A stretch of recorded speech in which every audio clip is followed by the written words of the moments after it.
Qual que é a pergunta mesmo? O que você, enquanto nascido judeu, pensa do Estado de Israel contemporâneo? Tá, antes de falar o que eu penso, por conta do Brasil ser um país de ideias estomacais, né, ideias saindo do estômago, para não falar outro órgão, né, seria um caso. Né, digamos que aqui as ideias são muito da bile, né, em todos os campos. Vou explicar primeiro as ideias dos judeus em relação ao Estado de Israel.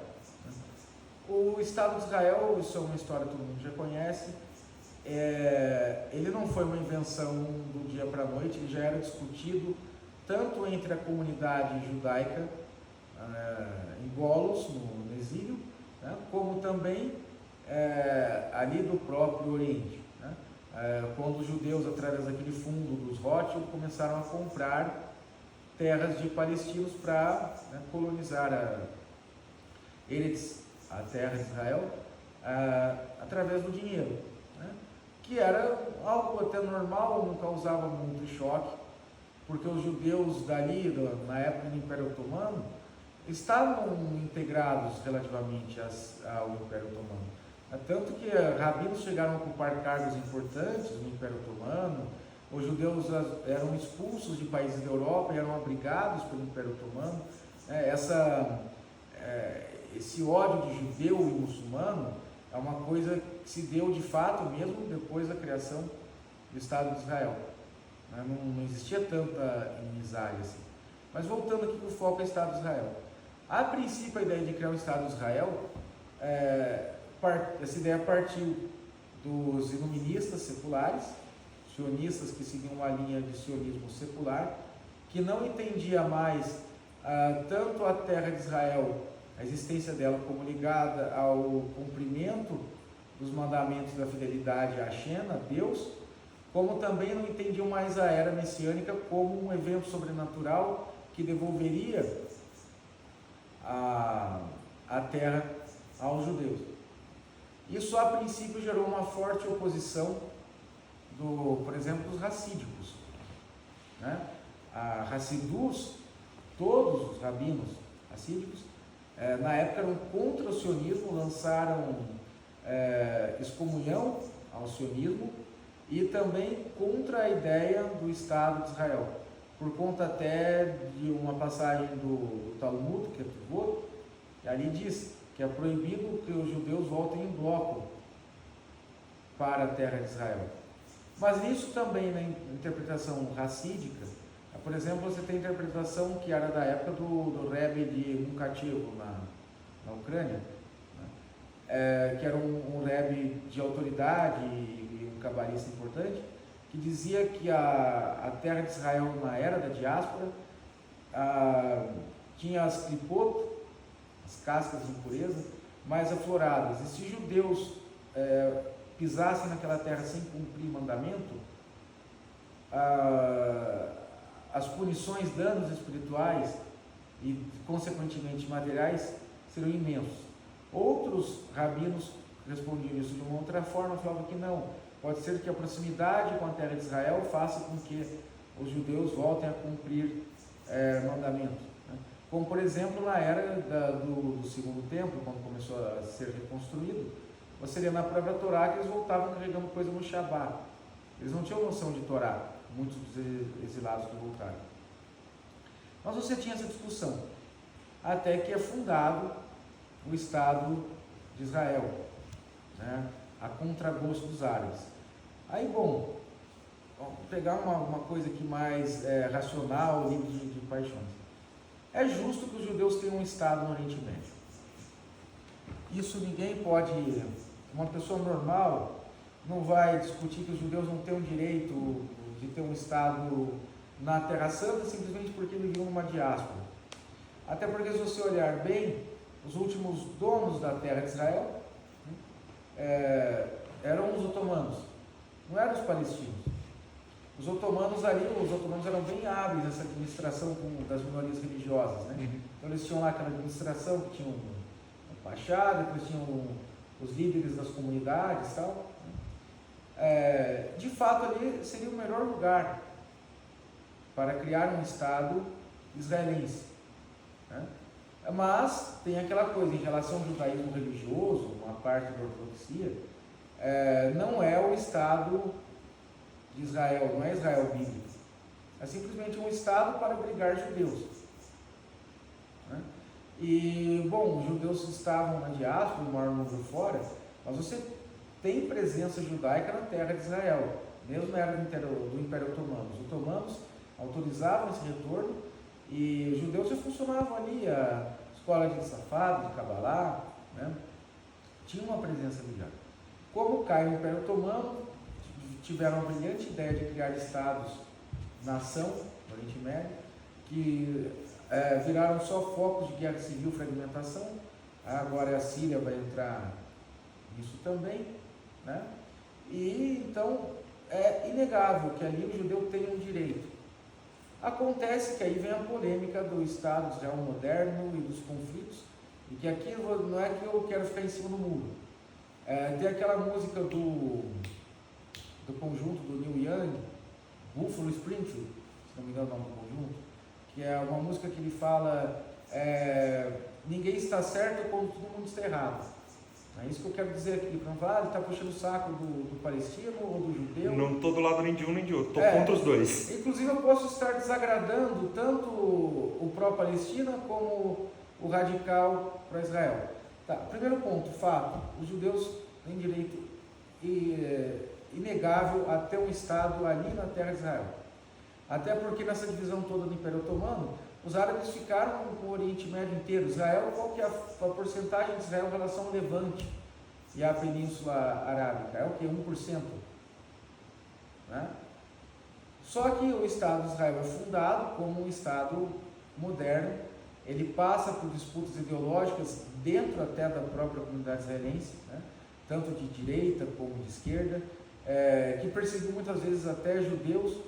Eu tenho um documentário que eu narro, que eu ajudei a produzir, narrei, para o História Islâmica, do Mansur Peixoto, sobre a questão dos judeus orientais, os judeus oriundos do Egito, os judeus ali do Oriente Médio mesmo, que na época do governo secular, década de 60, 70 israelense, eles foram perseguidos igual palestinos. Eles criaram um movimento até de panteras negras, inspirados nos panteras negras do movimento negro americano.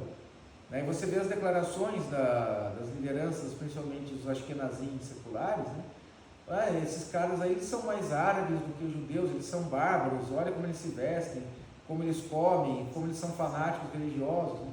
Era judeu descendo ali em judeu. Então já tem esse negócio, é um Estado que tem o direito de existir, mas é um Estado. E aqui, com o perdão da expressão, Estado é igual bunda de nenê. Você nunca sabe a hora que a bosta vem. Né? Tem esse problema de ser um Estado. O Estado está sujeito a erros. Mas aí chega a questão territorial, que é complicado. O Ben Gurion, que era até um radical, né, tanto expansionista, ele admitia abrir mão de Jerusalém como capital do Estado de Israel, admitia ceder a uma administração internacional em conjunto de judeu, com árabe, com cristãos também, uma administração internacional representativa, e os árabes recusaram essa proposta. Eles queriam Jerusalém só para eles queriam o Estado de Israel inteiro, foram para uma guerra. Quando você perde uma guerra, você perde território. Muitos falam, mas Israel, da guerra dos 6 dias, tomou terra daqui, dali, mas espera aí. Se Israel tivesse perdido a guerra, existiria Estado de Israel hoje?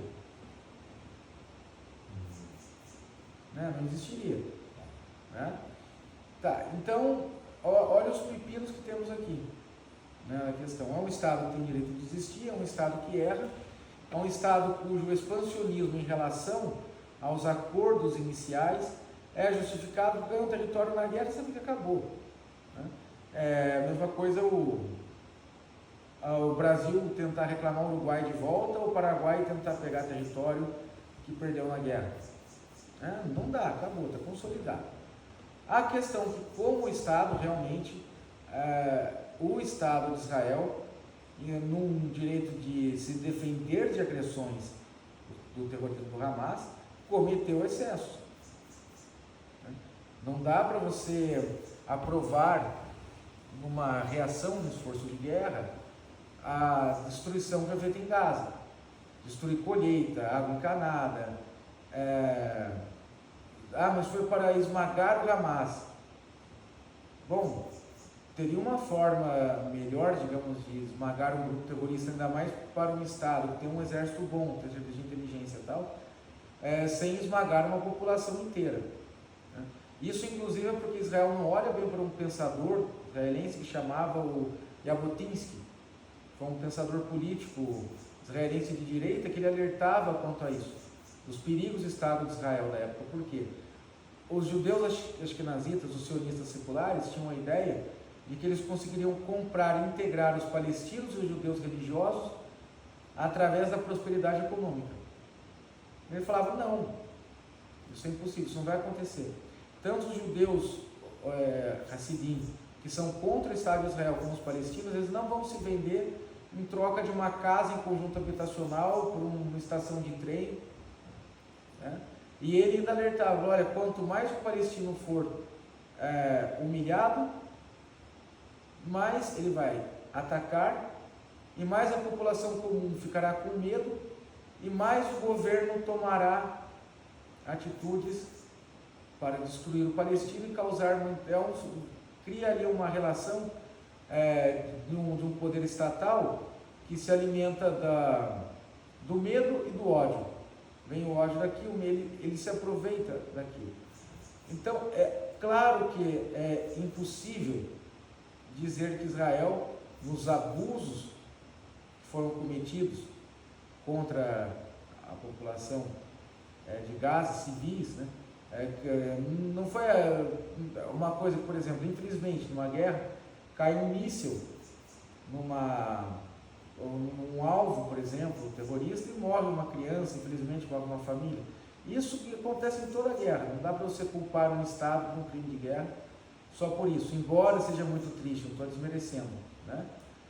Mas o ataque a toda uma infraestrutura de Gaza, reduzir uma população a um estado de miséria que pode demorar décadas para se curar, isso não é uma forma correta. Por mais que esteja lidando com terroristas abomináveis, né? Porque o pessoal do Hamas não tem outra coisa a não ser morte. A única solução para essa gente é matar, né? Quando mataram aquele último líder lá, até engraçado a foto do bicho no meio dos pombos, todo morto, cabeça aberta, bem feito. Isso aí tem que pegar e bater palma, porque são terroristas que oprimem o próprio povo palestino. Mas a partir do momento que Israel também começou a entrar nessa relação, a reagir ao terrorismo de alguns contra uma população inteira, e passou também a segregar ainda mais essa população, se criou essa relação doentia. Então, resumindo, como eu enxergo isso hoje? Como um Estado que tem o direito de existir, que tem o direito de se defender, mas que ao mesmo tempo ele tem ali uma população que não é integrada, ou seja, se não for possível integrar essa população, o ideal é que eles tenham pelo menos a sua autonomia, e você tem no meio uma organização terrorista que é extremamente covarde, que precisa ser exterminada, né? E diante disso tudo não dá para tomar um extremo. Olha, o palestino tem razão em querer destruir Israel, o Irã tem razão em querer destruir Israel, está errado, assim como Israel também não tem razão quando faz uma barbárie em relação aos palestinos, né? Destrói assim a expectativa de vida, o futuro, né? A universidade, né? Isso aí não está certo. Então isso é até de uma visão bem pragmática, até enquanto um entusiasta do Karl Manfredstetter, né? Eu sempre enxergo o Estado e sociedade, ainda mais o Estado-nação, como algo prejudicial. Então, por mais que eu reconheça a necessidade do judeu ter o seu Estado, tudo mais, se defender, eu não gosto do Estado, é um mal necessário. Né? É tipo uma amputação. Né? O Estado é uma amputação, uma gangrena, para evitar um... Então, o Estado de Israel tem realmente esse direito, mas tem que colocar os pingos nos is. Eu não consigo me afirmar, eu sou pró-Israel, ou sou anti-Israel, ou sou pró-Palestina. Bom, pró-Palestina depende, porra. Há uma família de coitados ali, comerciantes, trabalhadores rurais, que são pacíficos e tudo mais, e que sofrem essa condição. Tem que ficar, pô, é pró, tem que fazer algo para aqueles palestinos ali. Mas não dá para ser pró-Hamas. É pró-existência do Estado de Israel, beleza. Mas dá para ser pró-soldados do Estado de Israel que entraram lá, estupraram uma mulher palestina, sendo colecionando calcinha? O Estado de Israel não é culpado disso. Né? A partir do momento também que tomar ciência e não fizer nada, não prender esse escravo, né? Dar uma resposta para as próprias sociedades israelenses que isso não é admitido, né? Você já começa também, né, a ficar com um pé mais atrás com o Estado. Então, em questão política, não tem como aqui se posicionar com um pró e um contra. Estamos lidando com vida humana, porque antes do cara ser um palestino, antes do cara ser um judeu religioso, um judeu sionista, ser heterossexual, ser homossexual, qualquer coisa, é um ser humano, uma vida humana. A nacionalidade, como a pessoa se identifica, a religião, tudo isso depende de ter vida humana. A caveira não tem religião, caveira não tem religião, não tem mais nada. O morto. Né? Então, primeiro se preocupa em ser pró-vida humana ali, dar o direito do palestino existir, do Estado de Israel existir, para o judeu existir ali, né? E depois pensar em alguma coisa mais, né, ideológica, uma grande solução. Que é algo que Jabotinsky falava também, né? Que o Jabotinsky dizia que o problema ali do Levante é que tanto os árabes como os judeus só pensavam em grandes soluções e ninguém pensava na solução micro, a solução menor ali mais urgente, né? Para realmente primeiro dar a dignidade humana e depois pensar em ideologia. Certo?